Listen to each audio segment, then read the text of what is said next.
আসসালামু আলাইকুম প্রিয় দর্শক, আশা করি সবাই ভালো আছেন আল্লাহর রহমতে। এইমাত্র পাওয়া আবহাওয়া অফিস থেকে আজকের সবচেয়ে গুরুত্বপূর্ণ খবর। এবার জেলায় জেলায় ধেয়ে আসছে বজ্র সহ ভারী বৃষ্টি। আগামী শনিবার পর্যন্ত থাকতে পারে মেঘ বৃষ্টি, হতে পারে ভয়াবহ বন্যা। এছাড়াও আগামী 24 ঘন্টায় দেশের বিভিন্ন জেলায় ধেয়ে আসছে বিক্ষিপ্ত ঝড় বৃষ্টি, এমনটাই জানাচ্ছে আবহাওয়া অধিদপ্তর। আজও আগামীকাল কোন কোন জেলার আবহাওয়া কেমন থাকতে পারে এই বিষয়ে কি বলছে আবহাওয়ার রিপোর্টে জানিয়ে দিব সম্পূর্ণ বিস্তারিত ভিডিওতে। সঙ্গেই থাকুন। আর আপনি আমাদের ভিডিওটি কোন জেলা থেকে দেখছেন অবশ্যই কমেন্ট করে জানিয়ে দিন। আর সবার আগে আবহাওয়ার সঠিক খবর পেতে আমাদের চ্যানেলটি সাবস্ক্রাইব করে রাখুন। এবার জেনে নিন এক নজরে। আবহাওয়ার পূর্বাভাসে বলা হয়েছে, সক্রিয় মৌসুমী বায়ুর প্রভাবে সারা দেশে বৃষ্টিপাত বেড়েছে। টানা বর্ষণে দেশের কুমিল্লা, ফেনী, নোয়াখালী জেলায় ভয়াবহ বন্যা দেখা দিয়েছে। এই বৃষ্টিপাত অব্যাহত থাকতে পারে এই সপ্তাহের শেষ পর্যন্ত। তবে শনিবার থেকে এই চলমান মেঘ বৃষ্টির প্রবণতা কমতে পারে বলে জানিয়েছেন বাংলাদেশ আবহাওয়া অধিদপ্তর।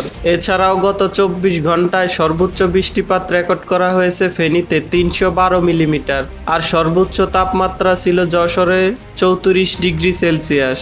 এদিকে আবহাওয়ার আরক সতর্কবার্তায় বলা হয়েছে, এখন থেকে পরবর্তী 24 ঘন্টার মধ্যে বরিশাল, পটুয়াখালী, ভোলা, লালমোহন, চরপেশন, কাউখালী, জয়নগর, মীর হবিগঞ্জ, মাঠবাড়িয়া, বরগুনা, খুলনা, সাতক্ষীরা, যশোর, শ্যামনগর, মংলা, বাগেরহাট, ঢাকা, ফরিদপুর, মাদারীপুর, দোহা, শিবচর, বালিয়াকান্দি, রাজবাড়ী, ডেমরা, নরসিংদী, মুন্সিগঞ্জ, সিরাজগঞ্জ, টাঙ্গাইল, রাজশাহী, চাঁপাইনবাবগঞ্জ, বগুড়া, ময়মনসিংহ, জামালপুর, শেরপুর, নোয়াখালী, ফেনী, চাঁদপুর, ভাটিয়া, ফটিকছড়ি, খাগড়াছড়ি, মানিকছড়ি, রাঙামাটি ও এর পার্শ্ববর্তী অঞ্চল সহ সিলেট বিভাগের সকল জেলায় বিক্ষিপ্ত আকারে ভারী থেকে অতি ভারী বৃষ্টিপাত হতে পারে।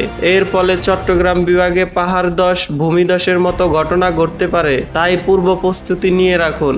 এদিকে বন্যার পূর্বাভাস। গত কয়েকদিনের টানা বৃষ্টিতে ভয়াবহ বন্যা দেখা দিয়েছে।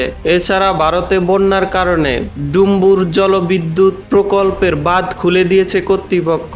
এর ফলে হু হু করে পানি ঢুকছে বাংলাদেশে। এর কারণে দেশের নোয়াখালী, লক্ষ্মীপুর, ফেনী, কুমিল্লা ও এর পার্শ্ববর্তী অঞ্চল সহ বরিশাল বিভাগের অনেক জেলায় বন্যা পরিস্থিতি সৃষ্টি হয়েছে। এতে পানিবন্দী হয়ে দুর্ভোগ পোহাচ্ছে এসব জেলার লক্ষ লক্ষ পরিবার। এছাড়াও আগামী 24 ঘন্টায় দক্ষিণ পূর্ব অঞ্চলের নদী মুহুরী ও হালদা নদীর সমতল বিপদসীমার উপর দিয়ে পানি প্রবাহিত হতে পারে। এসব এলাকার বন্যা পরিস্থিতি স্থিতিশীল থাকতে পারে বলে জানিয়েছেন বাংলাদেশ পানি উন্নয়ন বোর্ড। সামুদ্রিক আবহাওয়া। বর্তমানে লঘুচাপের প্রভাবে দক্ষিণ মধ্য বঙ্গোপসাগর বেশ উত্তাল হয়ে উঠেছে। তাই দেশের সকল সমুদ্র বন্দর সমূহকে 3 নম্বর স্থানীয় সতর্ক সংকেত দেখাতে বলা হয়েছে। একই সঙ্গে বঙ্গোপসাগরে মাছ ধরার ট্রলারগুলোকে উপকূলের কাছাকাছি এসে সাবধানে চলাচল করতে বলা হয়েছে। এই পরিস্থিতি আগামী 27 তারিখ পর্যন্ত অব্যাহত থাকতে পারে।